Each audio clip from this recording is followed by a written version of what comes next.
It's the year 1967. You're a young child living in Southern California, excited that you're going to Disneyland for the very first time in your short life. In particular, you're really looking forward to experiencing a brand new ride called Pirates of the Caribbean. This is a classic dark ride that's located at many Disney parks worldwide. This was the very last ride in which Walt Disney himself participated in the creation of, dying shortly thereafter. Rest in peace. The ride you're so excited to get on is located in the New Orleans Square portion of Disneyland. As you're walking there with your family, you're envisioning all the wondrous things you might see. Pirates of the Caribbean utilizes 630,000 gallons of water, 53 different audio animatronic animals and birds, and 75 animatronic pirates and villagers. Within that complicated ride system, there are many different skeletons used as props. Through your child's eyes, these look particularly convincing. However, props weren't exactly known for being especially high quality in the 1960s. And yet, to your young mind, they look just like real skeletons. Well, that's because they were. You see, hoping to avoid the unconvincing look of the 1960s fakes, Disneyland's notorious perfectionist Imagineers procured genuine human remains from the nearby UCLA Medical Center. Over time, of course, these were all removed as more and more convincing props were created, until eventually no real remains were left. However, for that little child way back in 1967, they had no idea they were staring at genuine human corpses. That kind of brings a new meaning to the phrase, dead men tell no tales, now doesn't it? The inside for clothes that twist and long. Bold 3 detergent plus fabric softener. Spray relief. You two take care of labor. Only intended for plain capsule. You don't want to die of cold. Toll free.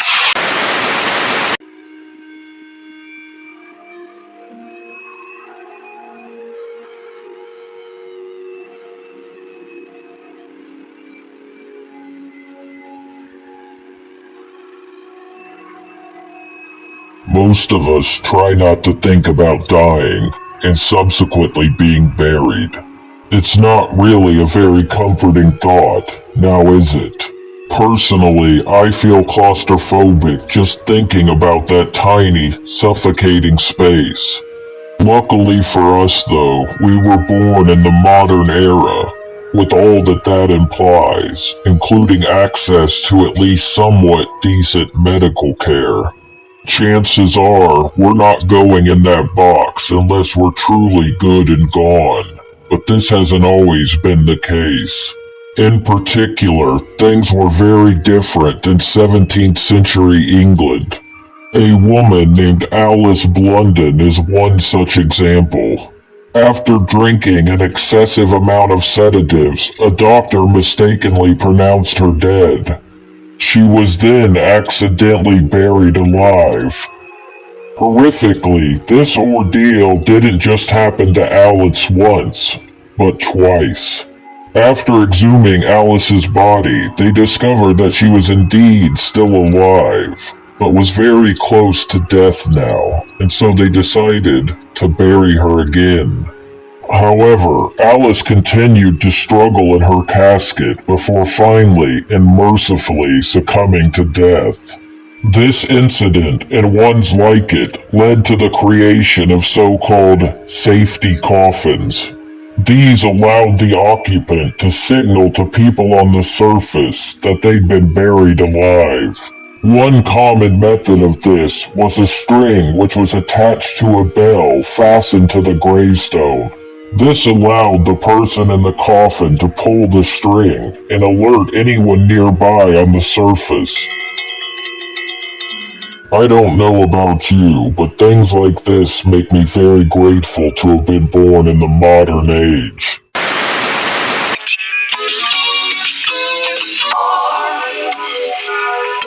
I'll give you trouble. Pop your piece around the track if you get nails and more nails. Just right up here. Don't be shy.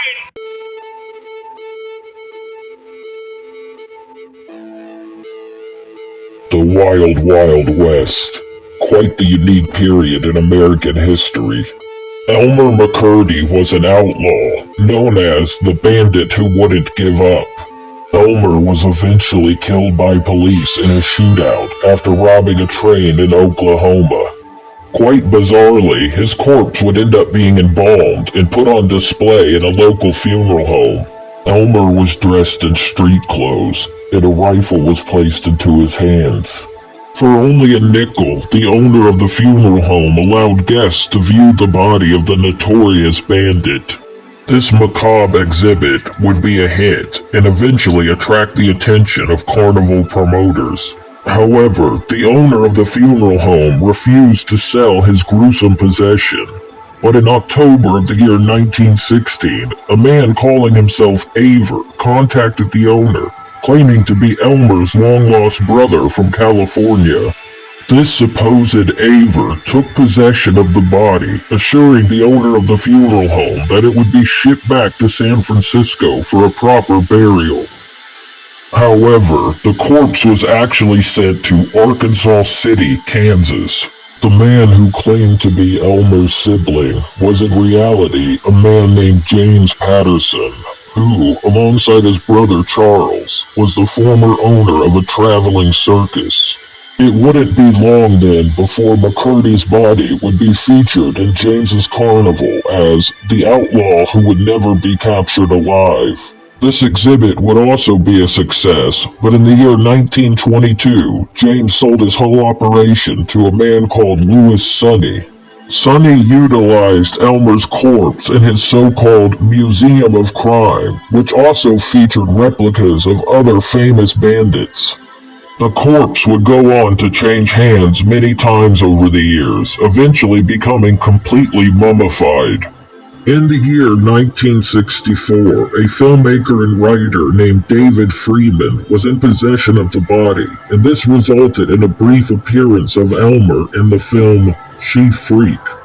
In 1968, the body, along with various wax figures, was sold to Spoonie Singh for $10,000. Singh was the owner of the Hollywood Wax Museum. By the year 1976, the knowledge that Elmer's body was an actual human corpse and not just another wax figure had faded from human consciousness, and this resulted in Elmer being part of the production of a television series known as The $6 Million Man. However, during the shoot, a prop man moved what he thought to be just a wax mannequin, resulting in Elmer's arm completely breaking off and revealing human bone and muscle tissue within. Obviously, the police were called, and Elmer was taken to the local coroner's office for a long overdue second autopsy. By this point, the body was completely petrified, with wax and many layers of phosphorus paint covering it. Eventually, Elmer's true identity was rediscovered, and on April 22, 1977, a funeral procession was conducted to transport Elmer to the Boot Hill section of Summit View Cemetery in Guthrie, Oklahoma. So, what can we learn from this whole saga? Well, I'm not entirely sure, but I am a bit resentful that Elmer had a more exciting death than I've had a life.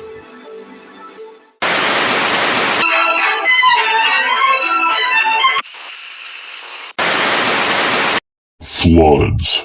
When you hear this word, you almost certainly think of great volumes of water rushing over the landscape. However, this is not always the case. On the 17th of October, 1814, an event took place in the city of London that would go on to become one of its darkest tragedies ever.